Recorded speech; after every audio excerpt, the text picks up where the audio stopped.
Level 1. The Ordinary Life. You're 19 years old. You live in a small town in Ohio that nobody has ever heard of. Every morning you wake up and the day looks exactly like the one before it. You work at a gas station on Route 9, $6 above minimum wage. Your whole future fits in a single sentence. This is it. Then, one Tuesday, a recruiter walks into the gas station. Clean uniform, confident handshake. He puts a brochure on the counter and says 3 words: serve your country. You enlist 3 weeks later, not out of patriotism, out of the feeling that anything is better than watching your life pass through a gas station window. Your mom cries at the airport. Your dad shakes your hand. Nobody says what they're really thinking.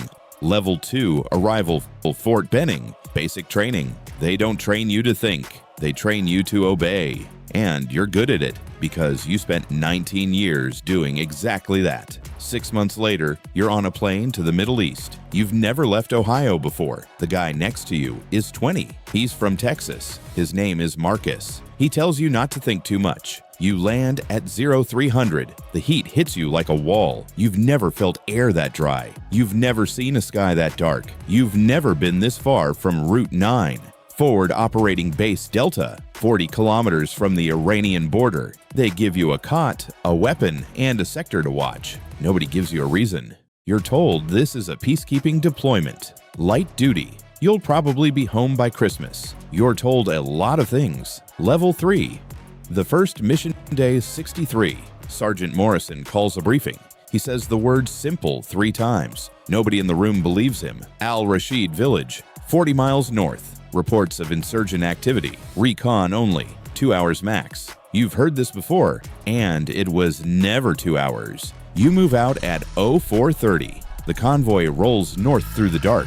Nobody talks. You check your rifle for the 3rd time. Your hands need something to do. 40 minutes of silence. The desert looks the same in every direction.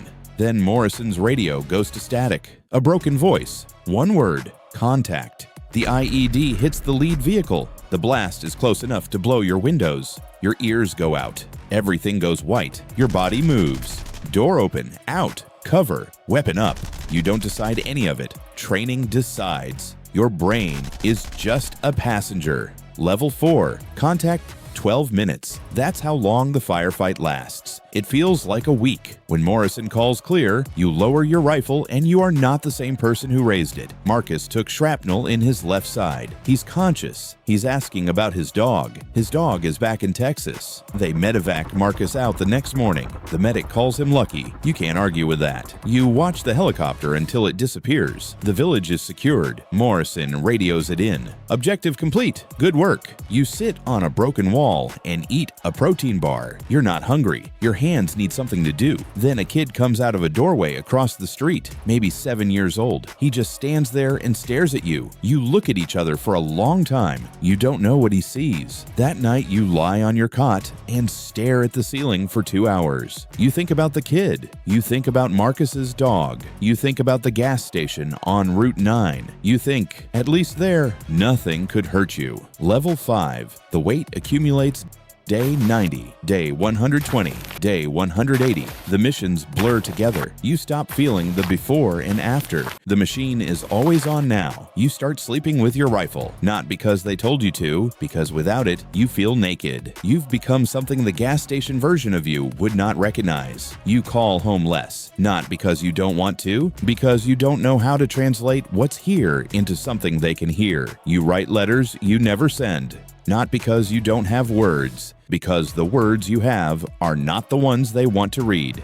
Day 230. A roadside bomb kills 2 men from your platoon, guys you ate breakfast with. Morrison writes letters to their families. You watch him write them. You think, who's going to write mine? Level 6. The thing you bring home. Day 300. They put you on a plane home. You expect to feel something. You feel nothing. Just a flat gray nothing where the feeling should be. Your mom makes your favorite dinner. You eat it. You say it's good. You go to your old bedroom and you sit on the edge of the bed and you don't recognize anything. You get a job. You try. But every time a car backfires, every time someone drops something heavy, every time a door slams, you're back there behind that concrete block, scanning. You stop sleeping, not because you can't close your eyes, because when you close your eyes, you're in Al-Rashid, and the boy is in the doorway, and you are on the wrong side of the street. Marcus calls you once. He lost the leg. He says he's okay. He says his dog is fine. You both laugh. After you hang up, you don't move for 20 minutes. Level 7. The question.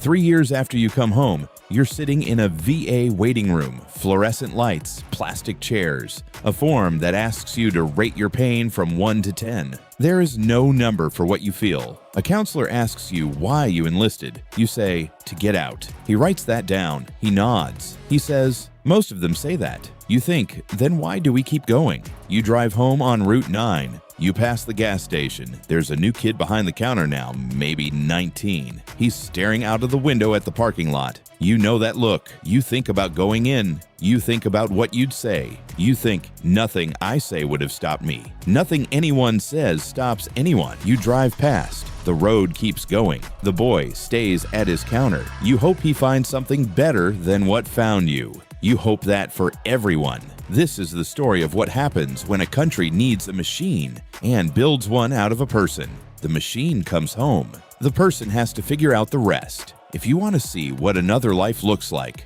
another world, another choice, another road taken, tell me in the comments, because the next story might be the one you choose. Don't forget to subscribe and leave a like. See you in the next one.